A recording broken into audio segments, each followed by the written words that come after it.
ये राहुल गांधी तो बहुत डेंजरस ट्रैक में जा रहे हैं। जो जोर्ज सोरोस बोलते हैं कि भारत के सरकार को डिस्टेबलाइज करने के लिए $1 ट्रिलियन रखा है, उनके साथ तालमेल करके राहुल गांधी और कांग्रेस पार्टी काम कर रही है। तो अरुण जेटली जी के भी कुछ पुराने बयान है कि सरकार का काम है बहस को जारी रखना। हम तो बार बार प्रयास कर रहे हैं कि हंगामा मत कीजिए, तो फिर क्यों नहीं हो मेरा पा गला रहा? भी बैठ गया। देखो तो सर इस पर चर्चा क्यों नहीं कराई आपने, जो कॉन्स्टिट्यूशनल अमेंडमेंट लाया 130?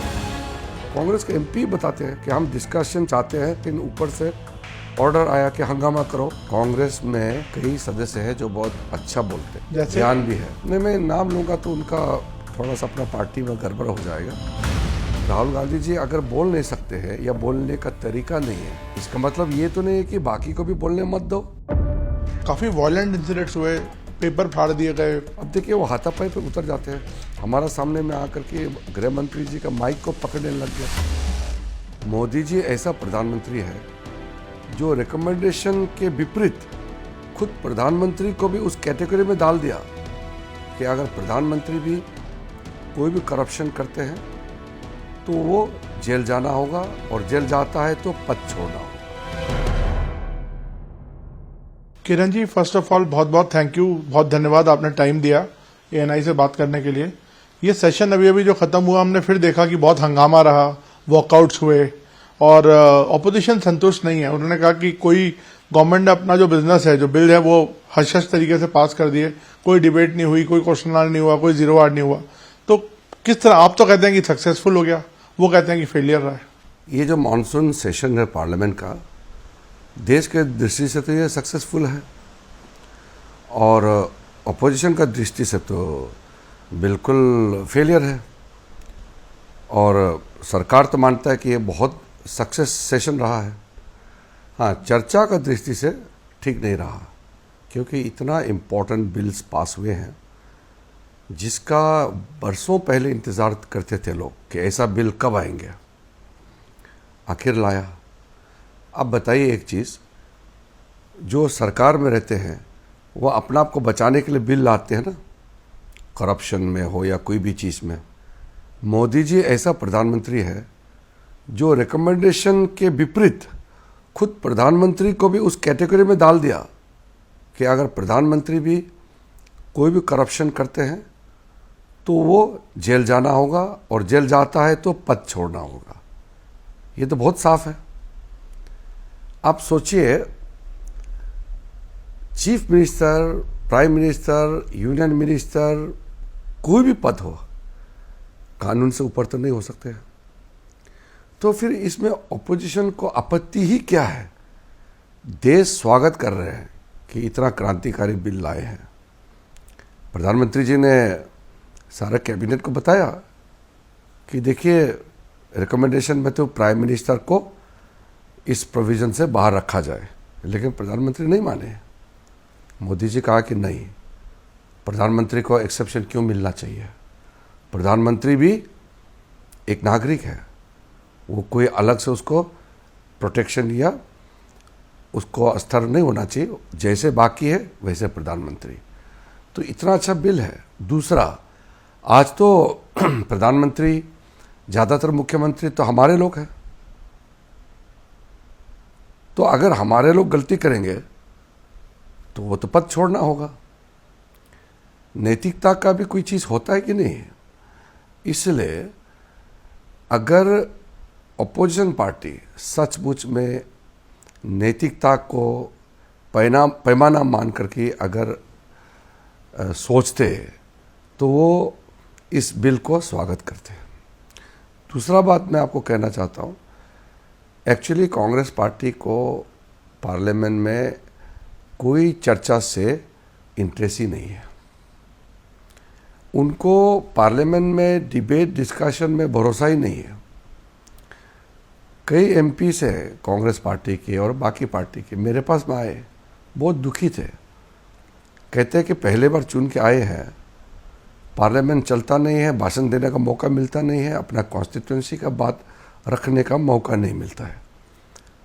तो मैं कहता हूं कि राहुल गांधी और कुछ विपक्ष के लोगों को बोलिए कि उनके वजह से अगर पार्लियामेंट नहीं चलता है तो नुकसान ऑपोजिशन एमपीज का होता है, सरकार तो बिल पास कर लेगा, अगर हंगामा होता है तो भी देश हित में हम तो बिल पास कर ही देंगे, लेकिन बिना चर्चा का बिल पास होना ठीक नहीं है। हम मानते हैं कि चर्चा होना चाहिए। तो सरकार तो, मैं आपको एक चीज़ बताता हूँ, जो अधिकारी होते हैं ना, ऑफिसर्स, वो तो पार्लियामेंट नहीं चलने से तो वो आराम है, उनको जवाब देने के लिए तैयारी नहीं करना पड़ता है। उनका रात रात जाग करके सारा वो क्वेश्चंस का, ब्रीफिंग्स का नोट तैयारी नहीं करना पड़ता है। नुकसान किसका है? सवाल पूछने वालों का। पार्लियामेंट्री डेमोक्रेसी में एक चीज आप सोच लीजिए, पार्लियामेंट ऑपोजिशन का होता है, क्योंकि सरकार को जवाब देना है, सवाल करने वाला ऑपोजिशन है, सवाल करने वाला ही भाग जाते हैं तो सरकार क्या करेगा? फिर भी सरकार तो देश के सामने में जवाब लेकिन देता है। सर, ये तो अरुण जेटली जी के भी कुछ पुराने बयान है कि सरकार का काम है बहस को जारी रखना। हाँ, तो सरकार का काम है हंगामा रुकवाना। यही तो मैं कह रहा हूं, हम तो बार बार प्रयास कर रहे हैं कि हंगामा मत कीजिए। तो फिर क्यों नहीं हो मेरा पा रहा? गला भी बैठ गया, देखो ऑपोजिशन को चिल्ला चिल्ला करके मैं अनुरोध करता हूं कि बहस होने दीजिए, पार्लियामेंट में बहस होना चाहिए, चर्चा होना चाहिए, सबको बोलने का मौका मिलना चाहिए। ये तो मैं बोलता हूं, सरकार के तरफ से हम तो हमेशा पहल करते आए हैं। तो सर, इस पर चर्चा क्यों नहीं कराई आपने? जो कॉन्स्टिट्यूशनल अमेंडमेंट लाया 130th, जिसमें मंत्री, प्रधानमंत्री सब शामिल हैं। अरे हाथ पांव जोड़ के हम लोगों ने कांग्रेस पार्टी सबको कहा है, चर्चा में भाग लीजिए। कांग्रेस में कई सदस्य हैं जो बहुत अच्छा बोलते हैं, जैसे ज्ञान भी है। नहीं, मैं नाम लूंगा तो उनका थोड़ा सा अपना पार्टी में गड़बड़ हो जाएगा, लेकिन कांग्रेस पार्टी में और ऑपोजिशन में भी कुछ पढ़े लिखे अच्छे लोग चुन के आए हैं, उनको बोलने नहीं देते। राहुल गांधी जी अगर बोल नहीं सकते हैं या बोलने का तरीका नहीं है, इसका मतलब ये तो नहीं है कि बाकी को भी बोलने मत दो। बाकी कई लोग हैं ना जो बोल सकते हैं। एक ज़माने में तो पार्लियामेंट में जो बहस होते थे कितना मज़ा आता था, हम लोग तो बैक बेंच में बैठ करके सुनते थे, सीखते थे। आजकल नए चुन के आने वाले एमपी को तो बहुत मुश्किल से अच्छा डिबेट सुनने को मिलता है, क्योंकि इतना डिस्टर्बेंसेस होता है। सर, आपने सीआईएसएफ क्यों लगा दी? सीआईएसएफ नहीं, मार्शल होता है, हाउस में मार्शल। बट उन्होंने कहा कि सीआईएसएफ इस बार लगा दी गई।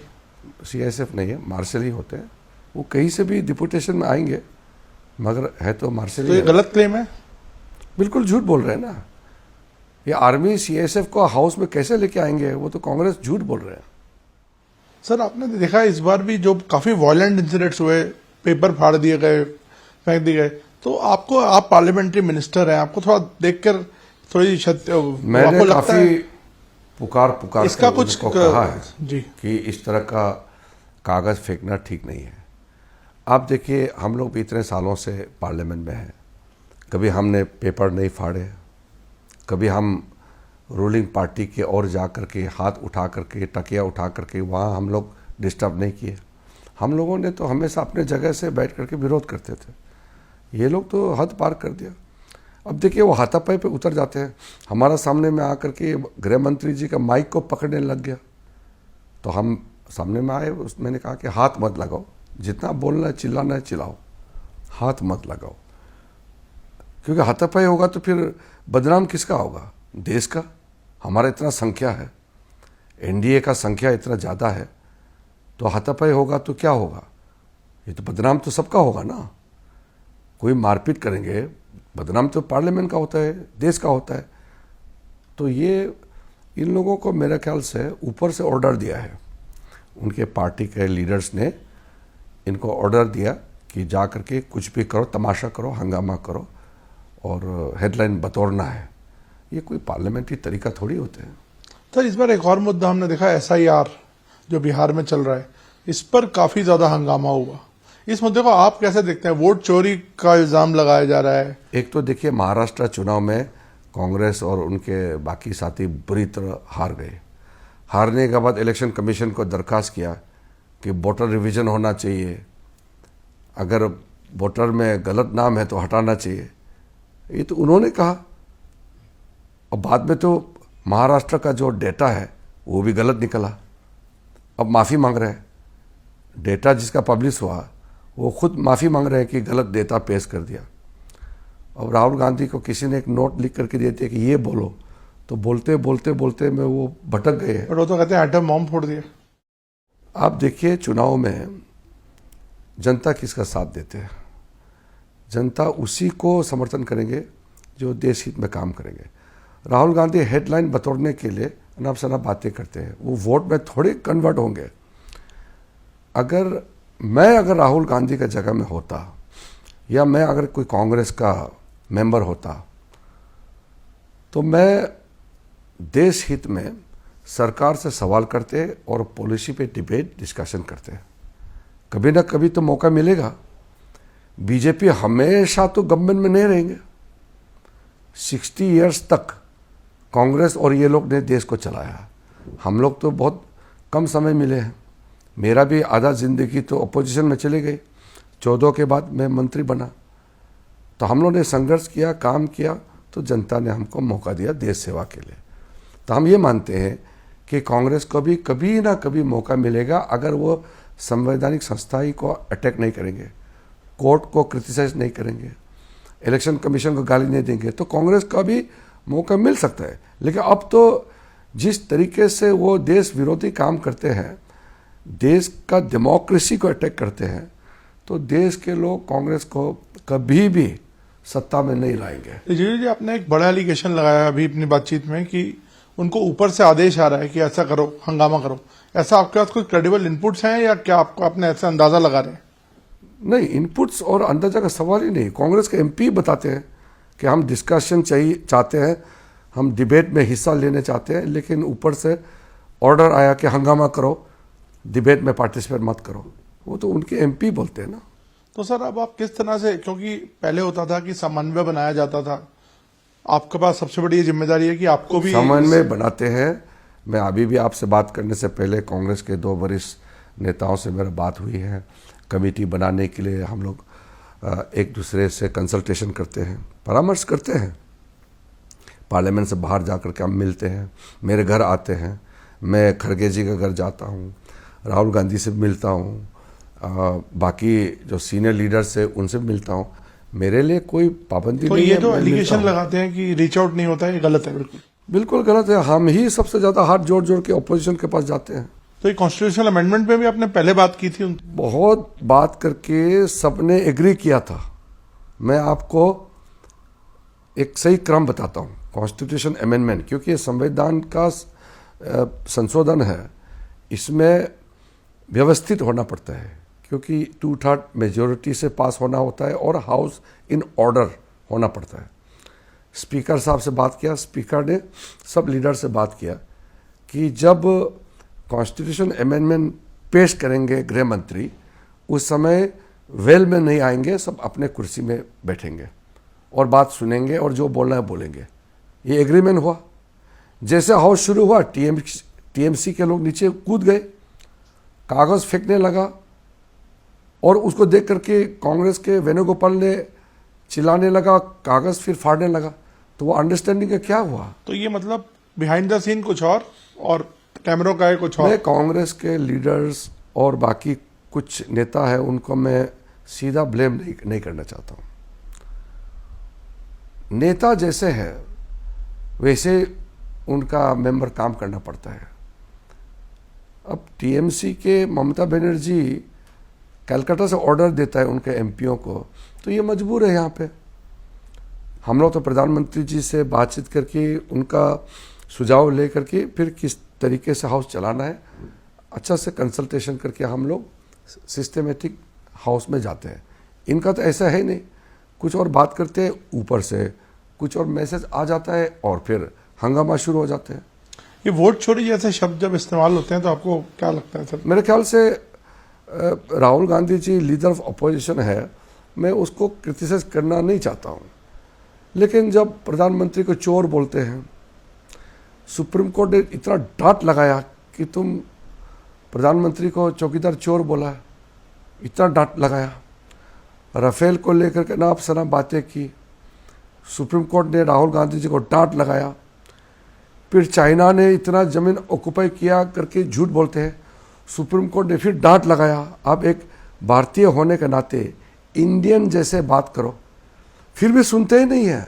अब राहुल गांधी नहीं सुधर सकते अपने आप को, तो मैं कौन होता हूँ उसको सुधारने वाला? मेरा तो बात सुनेंगे ही नहीं, उनके लोगों का बात नहीं सुनता है। और राहुल गांधी कुछ बोलता है, उसके सारे एमपी बहुत ही अनकंफर्टेबल हो जाते हैं, क्योंकि वो डरते हैं ना कि अनाप शनाप बातें करेंगे, फिर इसका खामियाजा तो पार्टी को भुगतना पड़ता है, तो उनका नुकसान है। हम तो चाहते हैं कि डेमोक्रेसी में ऑपोजिशन पार्टी मजबूत हो। Strong opposition is good for healthy democracy. यहाँ तो स्ट्रॉन्ग ऑपोजिशन का तो छोड़ दीजिए, ऑपोजिशन के रूप में बेसिक काम भी नहीं कर पाते हैं। किरण जी, वो तो कह रहे हैं कि ऑपोजिशन को ही टारगेट करने के लिए कॉन्स्टिट्यूशनल अमेंडमेंट लाई गई है।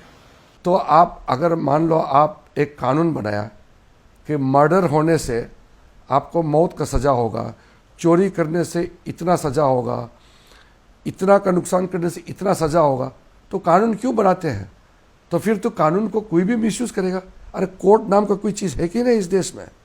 ये देखिए, मैं आपको एक गंभीर बात बताता हूँ। आप लोग जो मीडिया वाले हैं, आप लोग जानते हैं लेकिन आप लोग बोलते नहीं हैं। जब कांग्रेस पार्टी चुनाव नहीं जीत सकते हैं तो भारत के विरोधी कई ताकतें हैं, ये सब मिलकर के सरकार और जो संस्था है उसको अटैक शुरू कर देता है कि जन विश्वास खत्म हो जाए देश के प्रति, देश के संस्थाएं के प्रति।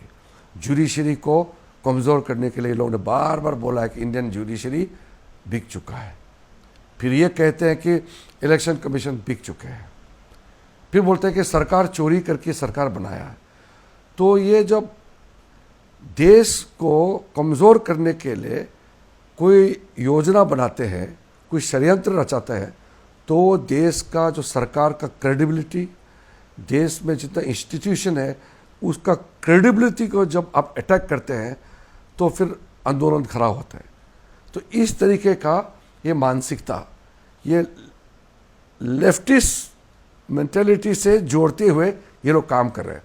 राहुल गांधी से पहले कई कांग्रेस के नेता थे, करप्ट थे होंगे या कमज़ोर थे होंगे, अच्छे थे होंगे, अलग अलग होते हैं, मगर देश को कमज़ोर करने के लिए काम नहीं किया। ये राहुल गांधी तो बहुत डेंजरस ट्रैक में जा रहे हैं कि जो जोर्ज सोरोस बोलते हैं कि भारत के सरकार को डिस्टेबलाइज करने के लिए $1 ट्रिलियन रखा है, या भारत विरोधी खालिस्तान फोर्स कनाडा में, यूएस में, यूके में बैठा है, और भी कई लेफ्ट ऑर्गेनाइजेशन है जो देश के खिलाफ काम करने के लिए षड्यंत्र रचा रहे हैं, उनके साथ तालमेल करके राहुल गांधी और कांग्रेस पार्टी काम कर रहे हैं। ये देश के लिए बहुत ही चिंताजनक ये एक समय है। लेकिन अब आश्वासित रहिए, मोदी जी के लीडरशिप में देश को कोई डिस्टेबलाइज नहीं कर सकता है।